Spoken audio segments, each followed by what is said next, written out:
Hello, hello, hello, hello, hello. Wherever you are on this mystical planet called Earth, I hope you are having a mystifying day, evening, or night.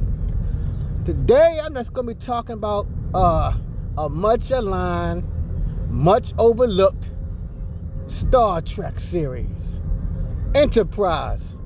Now, I believe Enterprise first aired in 2001. If I made an error, somebody please correct me in the comment section.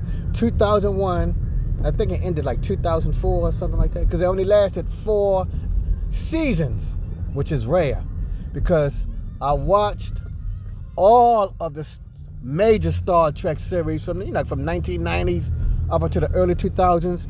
I watched on the streaming service all episodes of the Next Generation, but of course I saw that myself because that was the show that started the Star Trek craze. So I watched every episode for the Next Generation. I watched Voyager when it came on. I only watched it every hit in and there because I was such a Star Trek Next Generation junkie. Everything else paled in comparison. I watched Deep Space Nine. I only watched 1 episode of that because I said the first episode was very slow. But then when I went back and reviewed all of the series, in my mind, Deep Space Nine is probably the best one. And I said that because that's the one episode or the one series where the captain acts like a captain. Captain Sisko, he raised his voice. He sounds stern when he give a command. And he don't want nobody to mess up.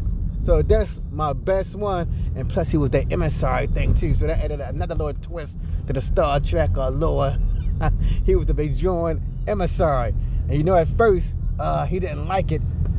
But as the season was concluding, he began to embrace his emissary role.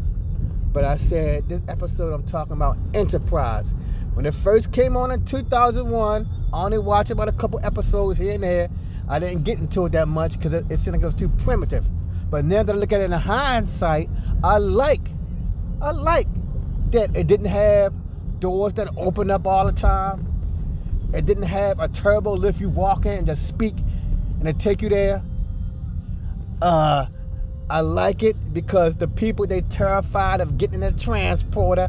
No one in Enterprise want to get in that transporter. So they harbor the same fears that we harbor of a transporter in this day and age. They was terrified of it.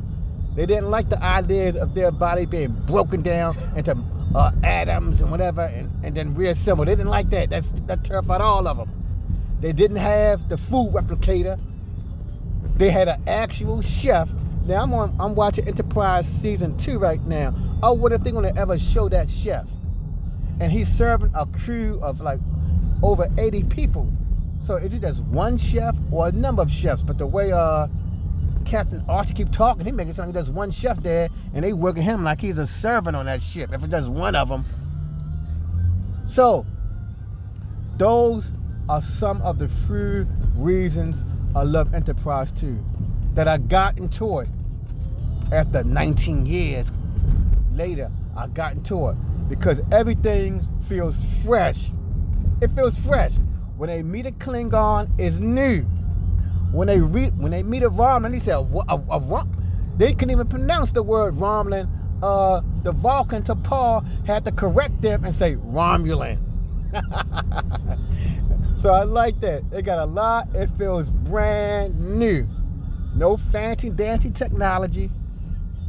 It just every time Archer, he don't talk on a combat. He has to push a button everywhere on the ship to speak to somebody. He has to walk over there to the intercom and hit the button.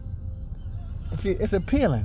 So that's my little take on why I love the series Enterprise. Now I was reading on YouTube that people wanted they didn't want it to end in 4 years. But to me, I guess that's 4 years. That's good for that show. That's good for my show. Because how much more can they tell? We know the Enterprise was the flagship of the Federation. Now we know why it is the flagship, the Enterprise. Because it was the first ever, starship made by Earth. It was the first ever starship to go on that voyage to encounter new life. Or it was the first ship that the Federation made to explore the universe. And you know, at that time, if you ever watched Enterprise, or you know about the early history of the Starfleet, and that's what I like too. I like that Starfleet existed before the Federation of Planets. Starfleet, because of Archer, is what led to the Federation of Planets. At first, it was just Earth, because like I said earlier, when they went out in the Alpha Quadrant, they didn't know who the Romulan was. They didn't know who the Andorian was. They knew the Vulcans, but you understand, every species was new. It felt, when I watched Enterprise, it felt new. Like one thing I enjoyed about it too, in season 1, I think it was in episodes from 1 to 10, where one of the crewmen, you know, crewman Johnson, who usually get killed, but anyway, crewman Johnson didn't get killed, but Captain Archer said something to him, and he ignored the captain and ran away. See, because they still respected the captain, but since Starfleet was so new, they could ignore him a little bit. And also, I like too, on Enterprise, since this is the first ship, they on the first name basis. He don't go around saying Mr. Worf. He don't go around saying Lieutenant T'Pol. He just say T'Pol. He just say Trip. He just say Tucker. And none of that military stuff that we later see in Starfleet. So if you enjoyed my little take on why I began to love Enterprise, if you want to, you can leave a little a comment or a thumbs up or whatever. Until the next time, dear listener, I hope you appreciate the series Enterprise the way I did. Peace.